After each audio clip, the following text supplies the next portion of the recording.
이제 시험에 가장 잘 나오는 고등학교 1학년 교과 내용뿐만 아니라 요즘은 고졸검정고시로 정말 자주 출제되는 수평 방향으로 던진 물체 운동에 대해서 설명해 드리도록 하겠습니다. 자, 25년, 24년, 23년도에는 두 번씩 기출로 출제됐고요. 22년도에도 두 번밖에 시험을 안 보는데 두 번이나 출제됐습니다. 그리고 교과 내용 고등학교 1학년들은 시험이 무조건 거의 필수로 나오는 내용이 되겠죠. 그래서 제가 아까 방금 전에 연직 방향으로 운동하는 자유낙하 운동을 말씀드린 거고요. 이제 수평 방향으로 던졌는데 이상하다. 이렇게 간 게 아니라 포물선을 그리면서 떨어져 내리는구나 라는 거를 설명해 드리고자 합니다. 자, 준비됐나요? 출발합니다. 당연히 공기 저항을 무시해야 돼요. 이 실험 같은 경우에는. 그리고 각각을 좀 나눠서 설명을 좀 해드리도록 하겠습니다. 자, 먼저 우리가 배운 게 연직 방향이니까 연직 방향을 좀 보도록 할게요. 자, 연직 방향 지표로 90도로 떨어지는 자유낙하 운동 같은 경우에 볼게요. 자유낙하 운동은 오로지 뭐만 힘이 작용한다 말씀드렸죠? 중력이라고 했어요. 얼마? 1초당 9.8이라고 얘기했습니다. 자, 그래서 1초당 9.8씩, 9.8씩, 9.8씩, 9.8씩, 9.8씩, 9.6, 29.4 이렇게 되니까 힘을 점점 더 받으니까 그런데 일정하게 더 받으니까 더 속도가 빨라지죠. 그래서 이때는 같은 속력으로 증가했다. 등가속도 운동이 되는 겁니다. 간격도 일정하게 늘어나는 걸 볼 수 있겠죠. 그래서 공이 요렇게 도달하는 것을 사진으로도 확인해 볼 수 있어요. 실제 실험을 하면요. 그리고 이걸 좀 이해하셔야 돼요. 좀 색깔을 달리해서 좀 표기를 해드릴게요. 자, 수평 방향으로 가는 운동이 있는데요. 이거는 우리 친구들이 바로 알짜임을 좀 이해하셔야 돼요. 중학교 1학년 때는 이렇게 연직 방향과 수평 방향만 중3 때 공부를 했는데 지금은 이 내용을 응용한 문제가 출제된다라는 거예요. 그리고 고등학교도 그렇고 지금 고졸도 그렇죠. 이렇게 수평 방향으로 이동하는 알짜 힘은 많은 친구들이 조금 실수하는 게 있습니다. 알짜힘이라고 하는 것은 힘의 합력이 0이 된다라는 것만 생각을 합니다. 어떤 물체가 가고 있어요. 근데 반대 방향으로 작용한 힘이 같아서 플러스 20에 마이너스 20에서 0이다. 물체에 가한 힘의 합력값이 0이다 라는 거를 생각을 하는데 이걸 생각을 잘 못하시더라고요. 뭐냐면 이 물체가 힘을 받지 않는 것도 알짜힘이 0인 거예요. 그게 중요한 단서입니다. 자, 말씀드렸듯이 알짜힘이 0이라고 하는 거는요. 힘의 합력값이 0인 경우도 있지만 물체가 더 이상 힘을 받지 않는 거. 그것도 알짜힘이 0인 거예요. 바로 제가 이거 설명해 드리고자 하는 겁니다. 자, 지금 공기 저항을 무시한다라고 했을 때 이 물체가 앞으로 이렇게 수평 방향으로 나아가고 싶어요. 힘을 언제 받냐면 처음에 던진 순간에만 받아요. 뭐 예로 들어 10m/s로 던졌어요. 그럼 계속 그냥 10으로 가고 있는 거예요. 왜냐? 힘을 받지 않으니까 당연히 반대 방향으로 작용하는 여기에서 공기저항을 무시하니까 마찰력이 없는 겁니다. 마찰력이 뭐죠? 물체가 가는 방향의 반대 방향으로 작용하는, 즉 물체가 움직이는 것을 방해하는 힘이다 라고 보시면 돼요. 그래서 이 물체는 던진 순간의 속력으로 앞으로 나아가게 되는 거지 더 이상 힘을 주지는 않습니다. 그래서 알짜힘이 0인 거예요. 그래서 내가 만약에 1m/s로 던졌어요. 그럼 그냥 계속 1로 나아가고 있는 거예요. 알짜힘이 0이기 때문이죠. 그런데 선생님 왜 이렇게 포물선을 그리면서 떨어지나요? 라고 생각할 수 있는데요. 그 이유는 바로 이것 때문입니다. 자, 이렇게 힘을 딱 받았는데 이 아래로는 무조건 뭐죠? 자유낙하니까 중력을 받습니다. 이렇게 나아가는데 중력을 또 받아요. 난 앞으로 나아가고 싶은데 중력을 또 받아요. 앞으로 나아가고 싶은데 9.8을 받아요. 앞으로 나아가고 싶은데 9.8을 받아요. 앞으로 나아가고 싶은데 9.8을 받아요. 이렇게 봐요. 앞으로 나아가고 싶은 힘, 중력 힘 해서 힘의 합력감만큼 밑으로 떨어지게 된다라는 겁니다. 아시겠죠? 그래서 수평 방향으로는요, 힘을 받지 않습니다. 그래서 원래는 이게 무엇이다? 받은 처음에 힘대로 그냥 계속 쭉 가는 거예요. 어떻게? 같은 속력으로 1 받았으면 1. 속도가 일정하네. 등속 직선 운동입니다. 그래서 수평 방향은 등속 직선 운동 힘은 0이고요. 자유낙하 운동 연직 방향은요, 중력만 받기 때문에 등 가속도 운동을 한다라는 걸 이해해 주시면 되겠습니다. 좀 이해 갔나요? 조금 더 깊이 정리해 드리도록 하겠습니다. 이거 너무너무 중요해요. 요즘에 출제율 굉장히 높습니다. 그래서 꼭 잡아줘야 되는 내용이다라는 거 기억하셔야겠습니다. 자, 수평 방향으로 던진 물체 운동은 아까도 말씀드렸듯이 기출로 이렇게 여러 번 출제가 되고요. 매해 출제된다라는 거 잊지 마셔야겠습니다. 자, 우리 정리해 보도록 할게요. 자유낙하하는 운동은 연직 방향으로 가고 공기 저항을 무시한다라는 거죠. 자, 힘을 어떻게 받죠? 그렇죠. 중력만 받습니다. 중력을 받으니까 1초당 9.8, 1초당 9.8, 계속 9.8을 받으니까 힘을 9.8, 19.6. 그래서 중력 가속도가 붙으니까 이거는 등속, 등 가속도 운동을 하겠죠. 그래서 속력이 일정하게 증가한다라고 표현하는 게 좀 더 여기는 맞겠네요. 그래서 이렇게 쓸게요. 속력이 일정하게 뭐한다? 증가한다 라는 거예요. 운동은 뭐다? 등 가속도 운동이다 라는 거예요. 이제 유념해서 봐야 될 게 뭐냐면 수평 방향으로 던진 물체 운동입니다. 자, 수평 방향으로 던졌는데 포물선을 그릴 때 두 가지 힘이 작용한다고 얘기했죠. 자, 처음 던졌을 때 그 속력대로 쭉쭉 가게 되는 수평 방향은 여기서는 R자 힘이 0이니까 힘을 받는 것이 없습니다. 속도는 속도는 일정하죠. 변함이 없습니다.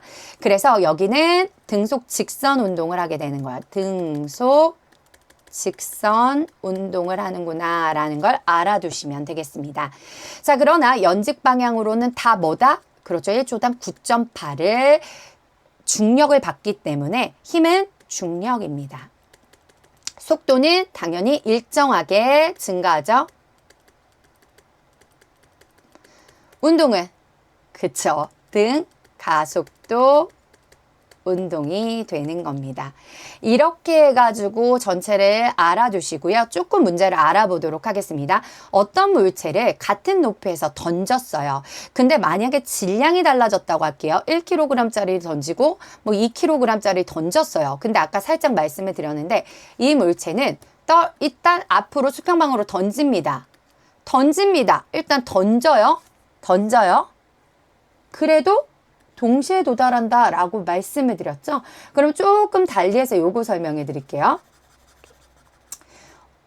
어떤 물체를 던졌는데 이 물체를 바로 1m/s로 던지고 한 번은 2m/s로 던지고 한 번은 3m/s로 던졌어요. 그러면 이때 도달하는 시간은 어떻게 될까요? 당연히 똑같겠죠. 같은 높이에서 던지면 여기에 작용하는 힘은 중력밖에 없어요. 근데 다 똑같이 힘을 받기 때문에 이건 무조건 동시에 떨어집니다. 도달하는 시간을 결정하는 것은 바로 중력 가속도입니다. 근데 힘을 다 똑같이 받기 때문에 동시에 떨어지나, 자, 던진 힘의 크기가 결정하는 것이 멀리 더 나아갈 수 있냐 없냐를 결정하는 거예요.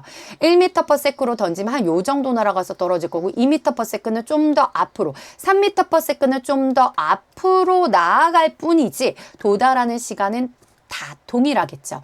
그래서 1번과 2번과 3번 중에서 가장 세게 던진 것은 바로 3번이구나. 도달하는 시간은 같지만 나아가는 정도는 차이가 있을 수 있다라는 정도만 기억하시면 되는데요. 자, 우리가 문제에서 조금 더 응용해가지고 뭘 물어보냐면요. 요렇게 우리가 처음 던진 물체의 속력을 계산하는 걸 물어볼 수 있습니다.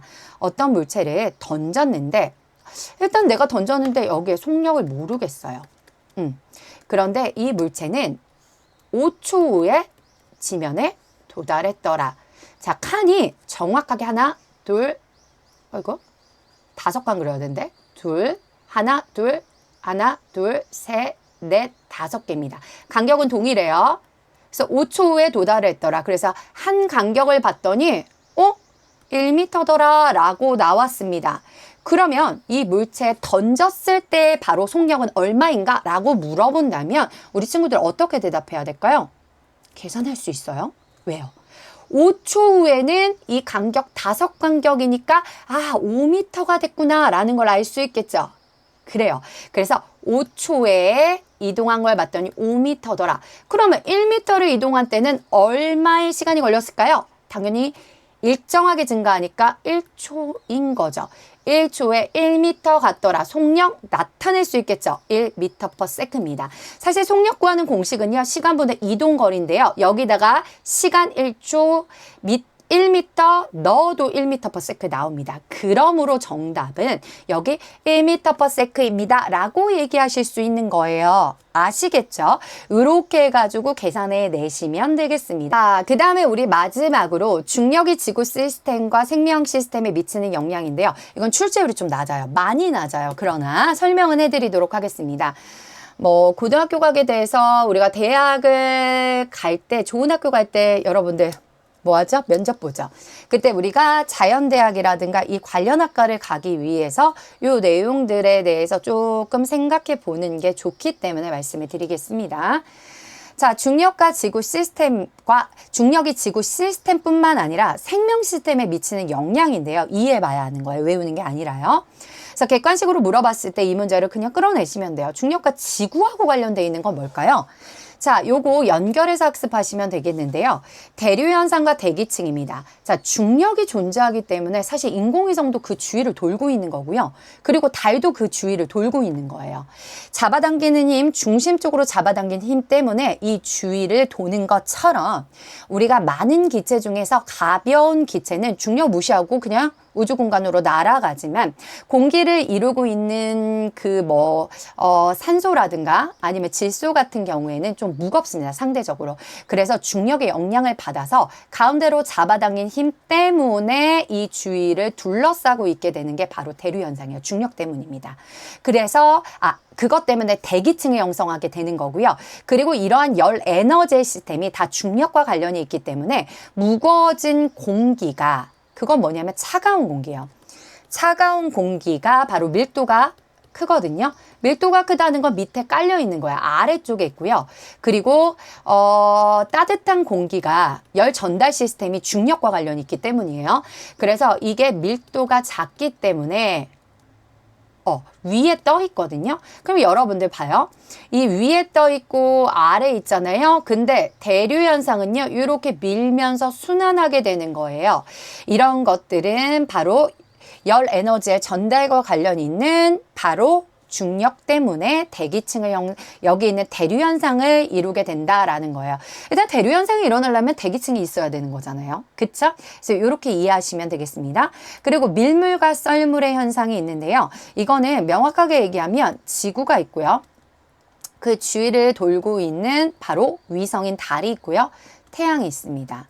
일직선상에 놓일 때 가장 잡아당긴 힘, 물체와 물체 사이에 잡아당긴 힘, 만율력이 가장 강한 상태예요. 즉 지금 중력이죠. 자, 이때가 가장 강하기 때문에 조수간만의 차이가 가장 큽니다. 그래서 밀물과 썰물의 차이가 굉장히 큰 거. 그런데 이 달이요. 우리 주위를 공전하죠. 그래서 이게 이쪽으로 위치해서 90도를 이루게 될 때는 조금 인력이 약해지게 돼요. 중력이 이렇게 잡아당기는 힘이 약해지면서 조수간만의 차이가 아까 그냥 이렇게 수평에 있을 때보다는 약해지게 되면서 조수간만의 차가 조금 줄어들게 되는 건 다 중력과 지구 시스템에 대한 이야기입니다. 자, 그리고 중력과 생명 시스템인데 이건 좀 재밌습니다. 뭐냐면 식물의 뿌리인데요. 자, 우리 식물이요. 식물 사람 같아요. 그쵸? 식물이 꽃이 있는데 뿌리를 내리고 살고 있잖아요.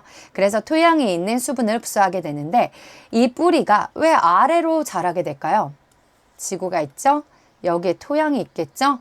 자, 이렇게 크진 않지만 바로 중력 방향으로 뿌리를 내리기 때문입니다. 이 모양을 딱 보면 다 중력 방향이에요. 그래서 식물의 뿌리는 중력과 관련이 있고요. 기린의 혈압이 높다라는 거. 기린은 특징을 한번 볼까요? 목이 어때요?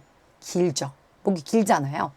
그래서 심장과 머리까지 혈액이 가려면 되게 힘들어요. 그래서 혈압이 높아야지만 심장에서 보내주는 그 압력이 세야지만 머리까지 전체적으로 순환을 할 수 있습니다.